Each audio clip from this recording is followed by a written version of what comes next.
এইটো এটা ভাল খবৰ যে দুলীয়াজান সমষ্টিৰ পঞ্চায়ত 16টা, 4টা জিলা পৰিষদ আৰু 160টা ৱাৰ্ড দুলীয়াজান কলেজত ইতিমধ্যে ভোট গণনা চলি আছে। ঠিক তেনেকৈ কিছু সময় আগতে মই নাহৰকটীয়াত আছিলোঁ। নাহৰকটীয়া আৰু ভোট গণনা নাহৰকটীয়া কলেজত চলি আছে। তো এইটো এটা ভাল হৈছে, কাৰণ আমিও আজি 27 বছৰ আগতে পাৰ্টিত আহিছোঁ। কেইবাটাও পঞ্চায়ত ইলেকশ্যন দেখিছোঁ যে গোটেই মানুহবিলাক যাবলগীয়া হয় ডিব্ৰুগড় হেডকোৱাৰ্টাৰত, আৰু 3 দিন 4 দিন লাগে, চকু ফুলি যায়, কাউণ্টিং চলি যায়। এতিয়া কি হৈছে, মই গৈছোঁ আৰু মানুহে কৈছে হাঁহি ধেমালিৰে যে মই জিকিলোঁ। মই ক'লোঁ এতিয়া আহিছোঁহে। তো সেইকাৰণে এটা ভাল এটা কাম হৈছে যে প্ৰত্যেক সমষ্টিত ইতিমধ্যে কাউণ্টিংবিলাক আৰম্ভ হৈছে। আৰু নাহৰকটীয়াতো গম পালোঁ যে 16টা পঞ্চায়ত আছে। 16টা পঞ্চায়ত ইতিমধ্যে ভাৰতীয় জনতা পাৰ্টীয়ে অগ্ৰগতি লাভ কৰিছে। আৰু এতিয়া দুলীয়াজানত আহি গম পালোঁ, আমাৰ পাৰ্টীৰ কাৰ্যকৰ্তাসকল মোক জনাইছে যে ইয়াতো 16টা পঞ্চায়তত আমি অগ্ৰগতি লাভ কৰিছোঁ। যিবিলাক পঞ্চায়ত আমি কেতিয়াবা জিকা নাছিলোঁ, হয়তো ময়ো 10 বছৰ MLA আছিলোঁ, এনেকুৱা ৱাৰ্ডো এবাৰ আমি জয়ী হৈছোঁ। যেনেকৈ টেঙাখাটৰ আমাৰ 2 নং বাচমতি গ্ৰাণ্ট আমি কেতিয়াও জিকা নাই, 4বাৰ পঞ্চায়ত ইলেকশ্যন হৈছে, এইবাৰ কিন্তু আমি জিকিছোঁ। তো সেইকাৰণে মানুহে গম পাইছে যে আমি ৰুলিং গভৰ্ণমেণ্টৰ, অৰ্থাৎ যাৰ চৰকাৰ চলি আছে তাৰ লগত থাকিব লাগিব।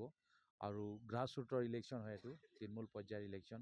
সকলো জাতি জনগোষ্ঠী ইয়াত অংশগ্ৰহণ কৰে। এতিয়া আপুনি দেখিছে যে শ গাড়ী ইয়াত আহিছে, বিভিন্ন জাতি জনগোষ্ঠীৰ মানুহ ইয়াত উপস্থিত আছে, সকলোৱে পাৰ্টিচিপেট কৰিছে ইলেকশ্যনটোত। আৰু এইটো ভাল এটা লক্ষণ, সকলো জাতি জনগোষ্ঠী পাৰ্টিচিপেট কৰিব লাগে। পঞ্চায়ত নিৰ্বাচনত আপোনালোকৰ খুব ভাল এটা ফলাফল আপোনালোকে ইতিমধ্যে লাভ কৰিছে, আৰু দেশৰ যিটো এটা অচল এটা পৰিস্থিতি হৈ আছে, এই ক্ষেত্ৰত আপুনি কি বাৰ্তা প্ৰেৰণ কৰিব? চাওক, কেইদিনলৈকে নিশ্চয় আপুনি গম পাইছে যে পাকিস্তানৰ লগত এটা যুদ্ধই বুলি ক'ব লাগিছিল আৰম্ভ হৈ গৈছিল। আৰু আমাৰ মুখ্যমন্ত্ৰী ডাঙৰীয়া কালি তেওঁ ফেচবুকৰ যোগেদি ইতিমধ্যে আমাৰ পাৰ্টী কাৰ্যকৰ্তাসকলক জনাইছিল যে যুদ্ধ চলি আছে, বেছি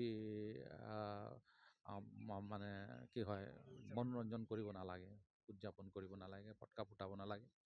আৰু বিশেষভাৱে কোৱা হৈছিল যে আমি জিকিছোঁ, ঠিক আছে, কিন্তু এটা যুদ্ধ চলি আছে, বহুত কেইজন শ্বহীদ হৈছে, আৰু সেইকাৰণে সন্মানৰ কাৰণে এই কথা কৈছিল। আৰু নিশ্চয় আমি সন্মানৰ কথা আমি নিশ্চয় ৰাখিব লাগিব। আৰু ময়ো পাৰ্টীৰ কাৰ্যকৰ্তা হ'ল যাতে ফটকা চটকা নুফুটাই, এনেধৰণৰ কথাও কোৱা হৈছে। আৰু আপোনালোক জানে যে যোৱা কালি 10টা বজালৈকে মুখ্যমন্ত্ৰী ডাঙৰীয়াই কৈছিল যে বিহুবিলাকো স্থগিত ৰাখিব লাগে বা কেঞ্চেল কৰিব লাগে। তো তেনেধৰণৰ এটা পদক্ষেপ ইতিমধ্যে চৰকাৰ লৈছে। আৰু ইতিমধ্যে আমি গম পাইছোঁ যে যুদ্ধ ইতিমধ্যে পাকিস্তানে ছাৰেণ্ডাৰ কৰিছে বুলি গম পাইছোঁ। তথাপি ৰাতি হৈছে বুলি কৈছে, ইতিমধ্যে টিভিৰ যোগেদি গম পাইছোঁ, আপোনাৰ টিভিৰ যোগেদি।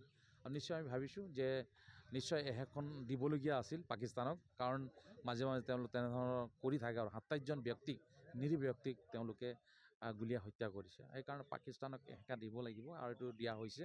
আৰু নিশ্চয় মই ভাবিছোঁ ইয়াতকৈ বেছি দিব লাগিছিল তেওঁলোকক, সেইটো মই ভাবোঁ। হয় নি, ইয়াতকৈ বেছি দিব লাগিছিল নাই?